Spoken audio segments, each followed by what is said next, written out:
All right, we are in the book of Esther. We're going to be looking at Esther chapter 5. Esther chapter 5 this evening.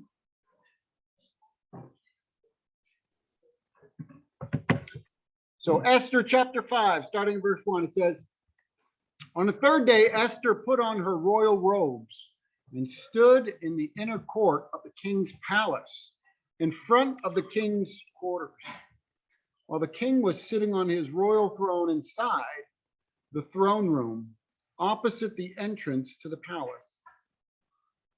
And when the king saw Queen Esther standing in the court, she won favor in his sight. And he held out to Esther the golden scepter that was in his hand. Then Esther approached and touched the tip of the scepter. And the king said to her, "What is it, Queen Esther? What is your request? It shall be given to you, even to the half of my kingdom." And Esther said, "If it pleases the king, let the king and Haman come today to a feast that I have prepared for the king." And the king said, "Bring Haman quickly, so that we may do as Esther has asked." So the king and Haman came to the feast that Esther had prepared. And as they were drinking wine after the feast, the king said to Esther, "What is your wish? It shall be granted you. And what is your request? Even to the half of my kingdom, it shall be fulfilled."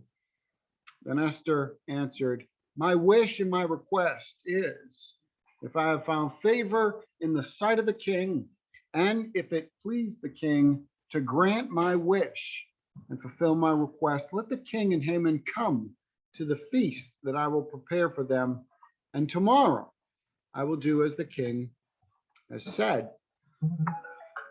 And Haman went out that day joyful and glad of heart.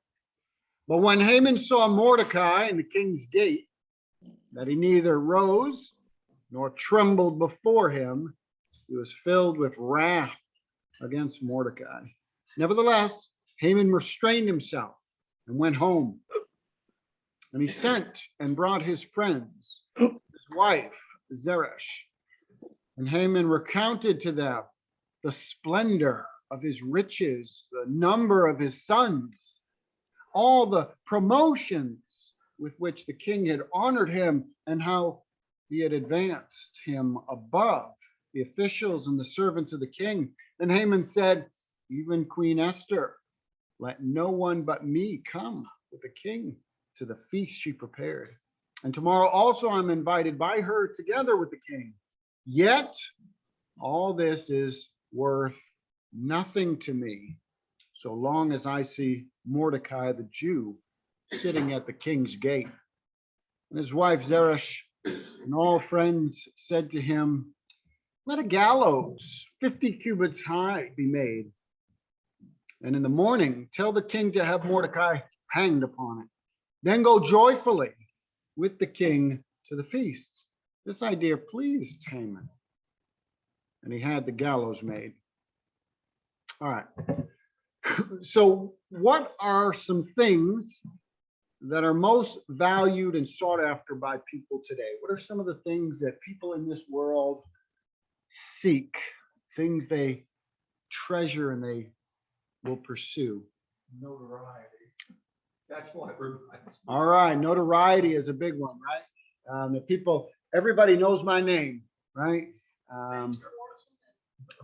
Fortune, popularity, which goes along with kind of notoriety. Right? Famous, everybody likes to be famous, or lots of people want to be famous. What else?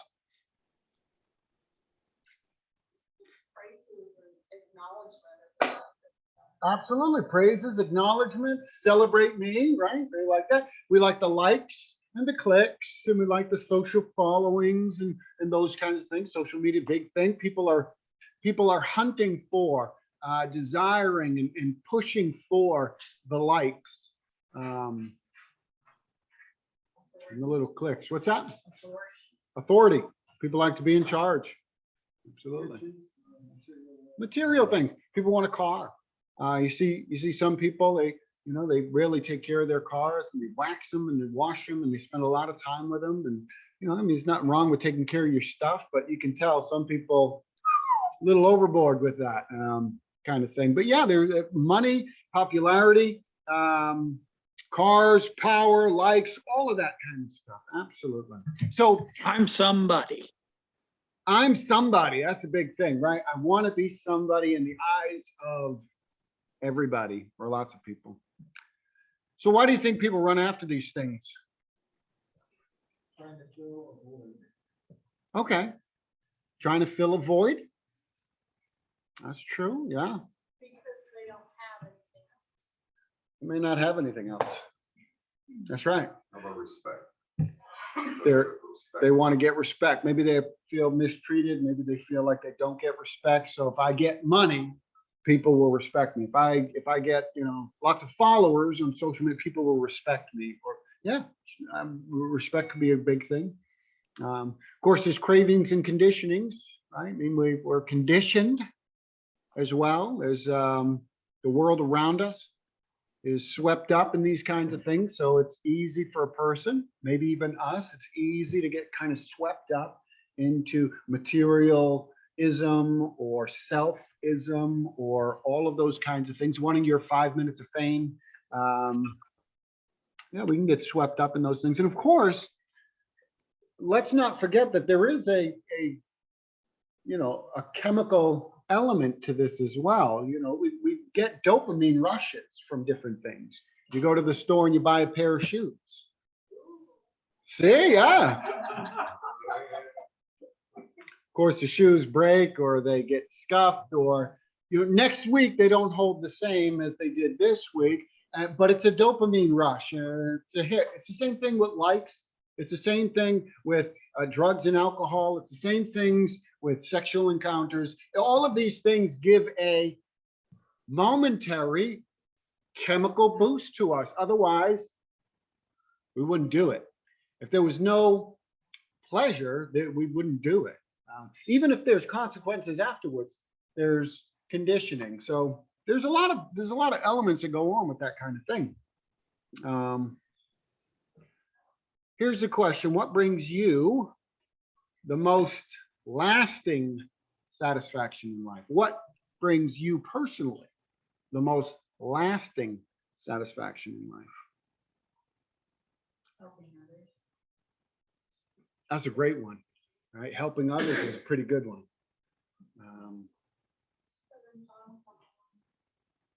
Spending time with family. Yeah. You know, I think also some of these things that you value, that I would value now, might not be the things that I valued when I was 20. Sure. So Sure. Yeah. Sometimes we mature. Sometimes we become immature. Right? I mean, that happens, right? Sometimes we get older, we get more mature. Our likes, dislikes, the things that we understand bring us more lasting joy. Can shift, can change from really can change from day to day, but it can change from year to year as we grow and those kinds of things. Absolutely. What else? Who else? What brings you the most lasting satisfaction? Spending time with family, helping others. Well, mine's connected with that, but like today, with Elaine eating her entire meal and let me feed her. Just, it was a real physical rush. You said, I mean, it really, Sure. sure. It really made my day, as you say. You got some pleasure out of that, Yeah. but it was a deeper pleasure and a lasting pleasure versus just the 20 minutes or however long it was to do that. Yeah, something beyond that momentary rush that brings a lasting pleasure. Yeah, absolutely. All right, so when Esther came, let me make sure. All right, yeah. Last night I was behind the slide. When Esther came in to meet with the king, how did he react to her? Favorably. It's what does the text say? Because it's favorably, that's true. It uses that language. What was that? Pleased with her. Yeah. Found favor in his sight. Yeah, right. Absolutely. the risk, right? What were the risks of her going there? It was death, yeah. Maybe even a lesser punishment could have been banishment, right? Maybe if he didn't want to kill her, he could have banished her or something like that. But death was definitely a real possibility. That's brought out in the text. Death could have happened. What do you want? Anything you want, it's yours. Yeah, you get to touch the golden scepter. You're welcomed in, found favor in his sight. I mean, all this is good stuff. You get the sense that he's sick. Yes, that's what I thought too, that maybe he really does want. Absolutely. Well, it said that, right? That there was this special connection, even though he hadn't seen her in a while, hadn't called her, right? Now, as a king, you got a lot of things you got to do, a lot of business, maybe a lot of drinking parties you got to go. So who knows? That's right, a lot of stuff to show off. So he was a busy man. He was a busy man. Wars to fight, villages to pillage, all that kind of stuff. So he was busy, but he sees her. She's uninvited, but and of course she was risking death, right? So what do you admire about Esther? In all that we've seen so far up to this point, what is it maybe that you admire about her? Bravery. Her bravery. Yeah, that's a big one, right? Courage. And confidence. Okay. Maybe in this chapter. In the Yeah. last chapter, she was a little unsure of things, right? So in the midst of her fear, because she was fearful, her trepidation, she's still brave or courageous, right? Courage and bravery is not an absence of fear, it's doing something that's If you're in not spite of brave, it. you don't have to be courageous, I mean, Absolutely. she also, she had great faith. It sounds like she had faith. She had faith. Yeah, absolutely. She's got faith. In fact, she calls for fasting and all of that kind of stuff to be done. She remains humble through this. Yeah. In the presence of the king, I think it's Kimberly said, he offers her a lot rather than jump on it. She stayed very humble with the task at hand. She didn't. Well, yeah. She could have, depending on the kind of person you are, you could be like, oh, I'll take that and Right. add one more. I mean, Well, it's likely, we're picking up on this, that the king really likes her. He married her. She's the queen. She's got a special position.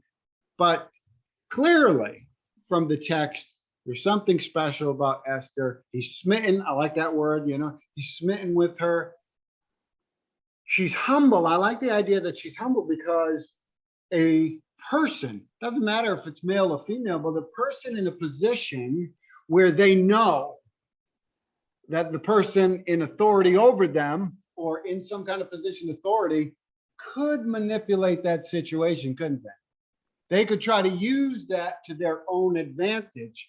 And we could probably talk about things in the world where people have done that, bosses and whatnot, where somebody in authority was smitten with someone else and that other person was not humble, but actually tried to use it for their advantage. Usually you end up with a lot of problems when that happens, but Esther doesn't do that. Right? So that I like that humble aspect is there as well. What else? Anything else that you admire? Just a little bit, and I don't remember all the story, the whole plan Yeah. did, the uncle, Mordecai. Yeah. Did he set that plan out for her, or did she kind of come up with part of this on her own? Because if she did, she's pretty. Text doesn't tell us. I'm of the view, it's just my view. I'm of the view that she's afraid. And she's trying to work her way through this situation. That's the feeling I get from the text where she says, okay, come to the feast I've prepared for you. They come, she's a little nervous. That's the feeling I get. And so she says, okay, come tomorrow. And almost like she's trying to build up courage to go a little bit further. That might not be correct. This might be a solid plan she's had from the beginning. Text doesn't say, but I just kind of get that indication from the last chapter where she was nervous, fearful about doing this. She steps out and she does it, but okay, can you imagine being there? You're nervous in the first place to do it. You step out, but you didn't fully, do everything. You got past the first hurdle. The first hurdle is you could die from simply coming to the king's presence, right? She got past that. Whew, do I dare say anything now? Okay. So that's kind of how I feel. Could be wrong, but I see her kind of trying to figure out how to do this, how to get this done. And so she says, well, let's have another feast. So almost trying to get that courage. Go ahead. Really, when you think about it, initially, they fasted for 3 days. That's right. Right? Well, while this is going on, you think about when, at least when I'm gonna do something, it's better for me to go do it now. Because I start thinking about it and it gets bigger and bigger and bigger and harder to open my mouth Yes. and harder. That's right. And you're trying to reason your way out of this and how can I not do it? Right. And yet, you need to talk. Yeah. Think about it, it gets bigger as days go on. She spent 3 days. Yes. You're right. And she gets to the point where she gets them together, which is where we're at. So I can't say. Yeah, I think you're right. And again, I'm thinking she's trying to work her way through this. I don't think she's trying to be unfaithful. But if I were her, I'm just putting myself there. I could see myself struggling to get that final word out of what you're really trying to get across. Come back tomorrow, kind of thing. Very similar. I like the point, and I agree with you 100%. Where you say the longer you have to wait to do it, the harder it becomes. Think about Abraham. When God says to Abraham, I want you to travel 3 days to sacrifice your son. 3 days. He's thinking about that the whole 3 days. And it doesn't say anything. Doesn't say that he argued with God or anything. He goes. But if that was us, it would be a struggle. I think it was still difficult. I don't think it was a breeze. The one thing we know for sure, and I think we need to kind of be mindful of this, is the biblical heroes are not these robots who walk through life unscathed, unhurt, uninjured, unfearful. They don't walk through life as if they're superheroes. Sometimes we look at them like superheroes, Batman and Superman, and nobody can hurt them and all that kind of stuff, and they don't fear anything. Not the case. They're not superheroes. They're average people who had great faith, sure, but also sometimes had great failures, great struggles, great fears, great doubts, all of those kinds of things. So I think Esther's in that camp, just like Abraham, just like Elijah, just like the rest of them. Very, very, very good thing to keep in mind.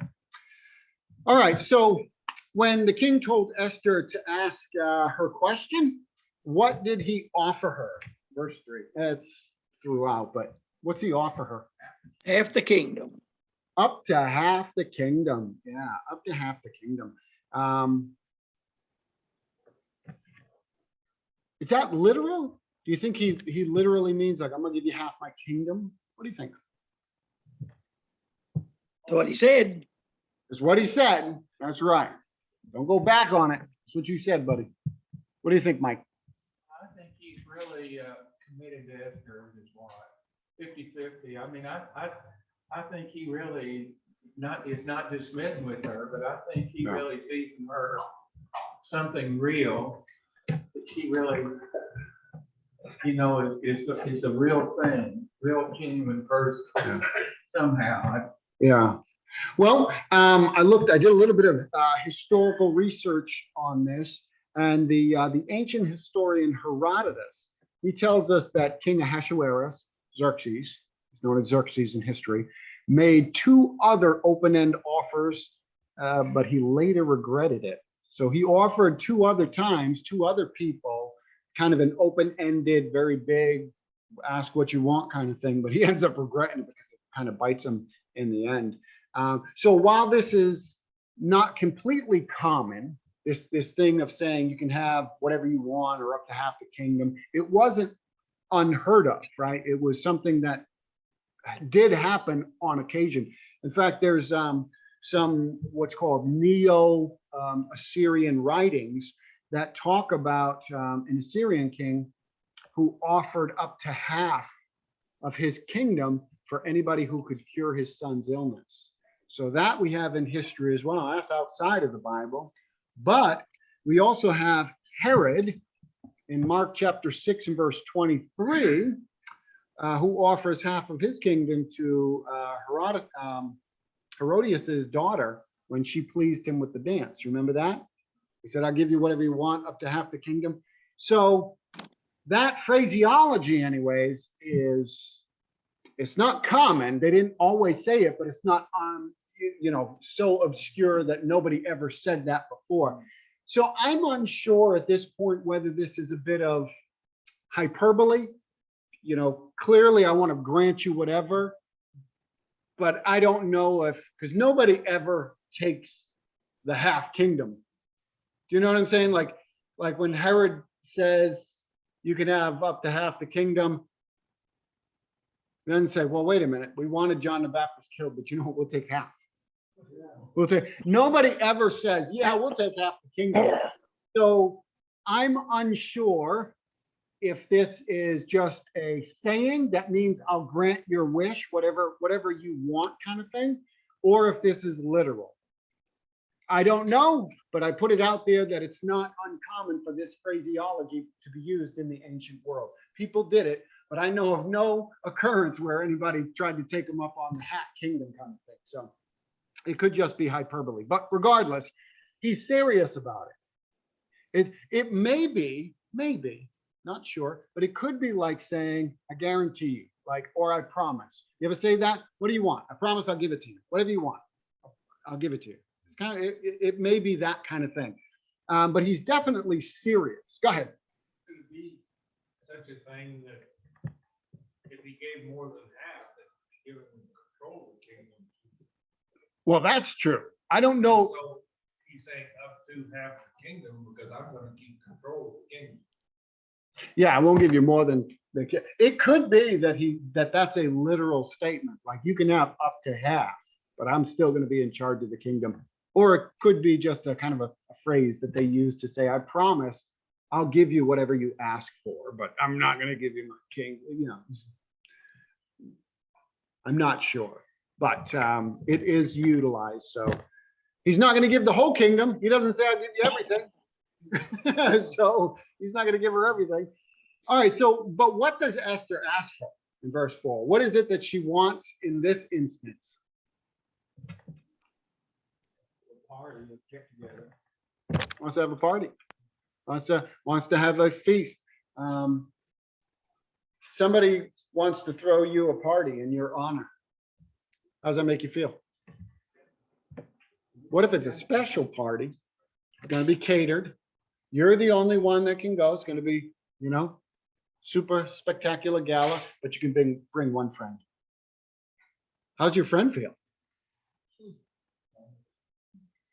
I don't know if you've ever seen any of these reality show things. Like they've got these different shows.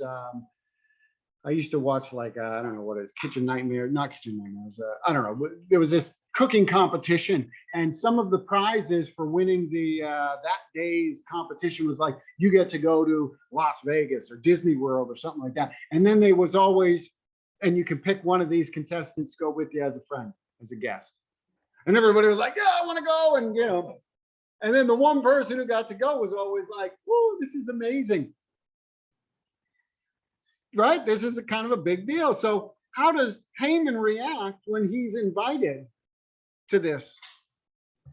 Because he's the only one with the king. He bribes somebody, loves it, right? I mean, we can understand that. I might be enjoying that too. Mike's going to Party Town, USA, and he invites me along with him. Let's go, Mike. We're gonna have a great time. Wonderful. Nobody else is going. That might puff you up a little bit. The President of the United States, pick whatever one's your favorite. Comes back from the dead, whatever. They're gonna have a party. You're the only one invited. Might feel pretty special. Haman feels pretty excited. How did he feel? How did Haman react to the invitation to a second feast and everything that he was being privileged to? How did he react at first? It's very self-important, I think. Okay, self-important. Was he happy? Oh yeah. He skipped and jumped and was loving it. He had a amazing time, right? Things are wonderful. Things are going great. I invited to a second special meal and everything. So, Until he saw Mordecai. well, that's what I was going to ask is what enraged him? It wasn't just Mordecai. It is Mordecai, but one man. Just 1 minute. Wow. So at first he was glad, he was joyous. And then when he sees Mordecai, that Mordecai won't get up, won't show him any honor, anything like that, he's upset. So one man could make him feel so sad, upset, miserable, wrathful, angry. Could be a very miserable person. Yeah, sounds like it. Happiness is dependent on, ooh, I'm just, top dog now. But one person doesn't think so. I mean, So when Mordecai goes and he shares with his wife and his friends, what are the good things in his life that he kind of relays to them? Because he talks about some good things.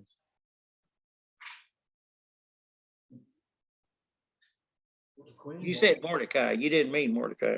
No, I meant Haman, sorry. Yeah. Lots of money. He had lots of money. What else? There was a bunch of things.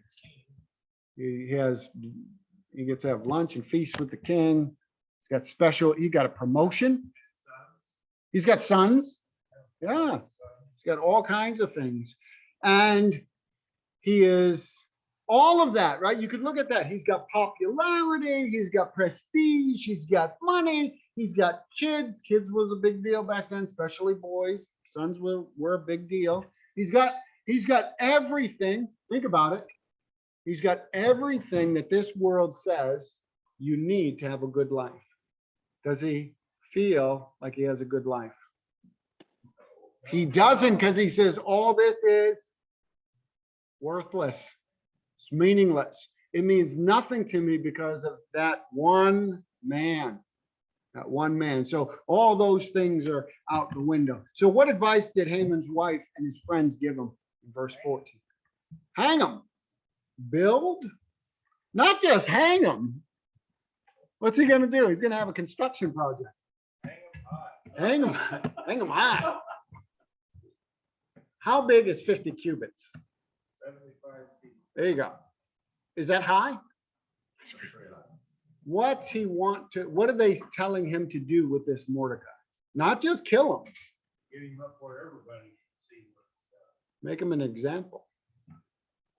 And then nobody will ever not give you the respect you deserve, right? So this is more than just get rid of this guy. This is make everybody understand you're a big dog. But then he still wouldn't be happy. Because then he'd probably go after the king and the whole kingdom himself. Never know. See this guy Could as be. very, Could I see be. him as a sneak. Sure. Like, So what can we learn from Haman's example? take heed lest you fall. Okay. Take heed lest you fall. figure out what the really important things in life are. Say it again. Figure out what the really important things in life are. Figure out what's important. Figure out those important things in life. How about not letting others steal your joy? your happiness. I mean, because again, he has a lot of things that he could say, man, this is pretty good. Okay, there's one jerk. Doesn't want to, See, I don't think that Mordecai stole his joy. I think that Haman just threw it out the window because he wasn't getting his way. Well, he was joyous. He was.